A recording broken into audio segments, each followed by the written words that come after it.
Hello everyone, welcome to Somesh Diary. I am Someranjan Pati. Today we will discuss about National Fishery Policy 2020 and the initiatives of Department of Fishery. So let's start with the fishery policy. So all of you must be knowing about the geographical location of India. It has a vast coastline. It also has a lot of rivers, lakes, ponds, which can support large fishery resources. This resource can be utilized for socio-economic upliftment of the fishermen.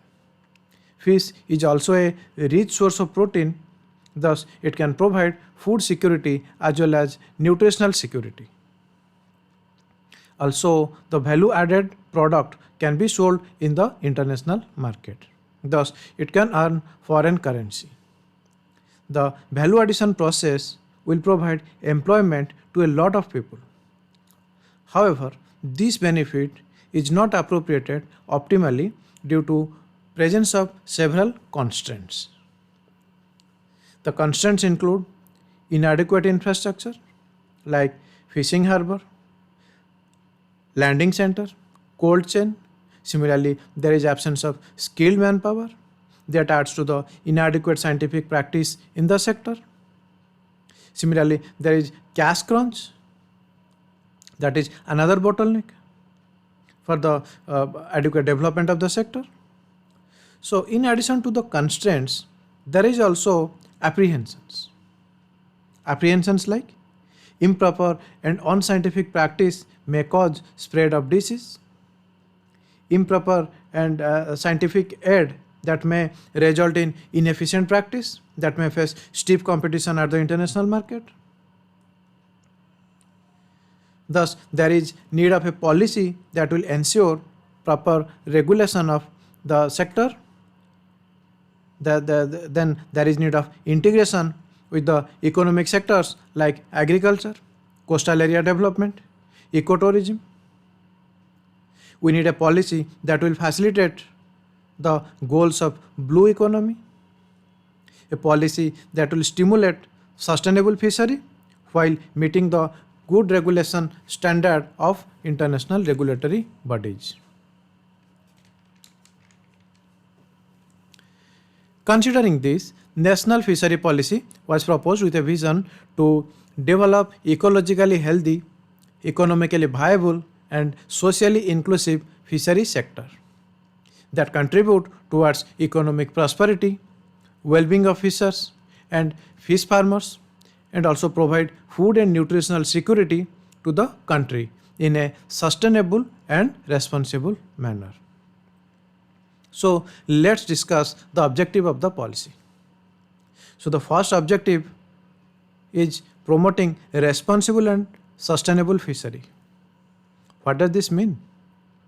It means the practice that should ensure conservation and management of living aquatic resources. Overfishing should be avoided.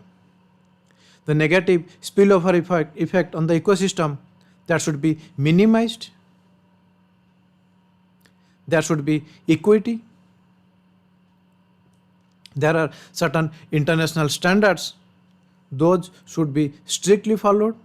Then there should be an ecosystem approach of the fishery management, and the practice should align with international instruments, policy and the standards. Again, the practice should be rationalized, modernized. There should be effort to conserve the national fish generic stock while allowing diversity in the practice. Also, there should be development of infrastructure to enhance shelf life of products. The value added product should meet the international benchmark. Also, the credit facility should be there to promote the entrepreneurs. Then let's discuss about mariculture. So what is mariculture? Mariculture is the cultivation of economically important marine plants and animals in the sea having tidal influence and influence onshore facilities and include onshore facilities like broad banks, hatcheries, nursery rearing, grow out system using seawater. The policy will provide an enabling environment for sustainable development of mariculture in India. The genetically modified species should be discouraged for mariculture activity. Similarly, hatching production of ornamental species and pearl oyster will be promoted. Seaweed culture should be promoted. In addition to this policy, there is centrally sponsored scheme, that is a Blue Revolution scheme. There is also Fisheries and Aquaculture Infrastructure Development Fund, and there is Pradhan Mantri Matsya Sampad Yojana. The Blue Revolution scheme aims to enhance the food production, the productivity from aquaculture, and fishery resources. Under this scheme, National Fishery Development Board will perform several activities. It will also take care of institutional arrangement for the fishery sector, that will provide monitoring, control and surveillance, and also cater to the need-based interventions. It also includes the National Scheme of Welfare of Fishes. Then the fund, that is Fishery and Aquaculture Infrastructure Development Fund, that would be created in collaboration with NABARD and NCDC. The fund will bridge the resource gap and facilitate the infrastructure project. Then there is a scheme, Pradhan Mantri Matsya Sampada Yojana. The scheme aims to bring Blue Revolution through sustainable and responsible development of the fishery sector in India. It will bring all stakeholders to a common platform and will play an instrumental role in enhancement of socio-economic condition of the stakeholders. Under Swachh Sagar plan, bio-toilets, then insurance coverage for vessels, fishery management plan, e-trading, resource survey, and IT-based database will be developed. The scheme also promote fish farmer producer organization. The youth will be engaged by Sagar Mitra in the coastal village. It will be helpful for employment creation. It may also helpful for doubling the farmer income.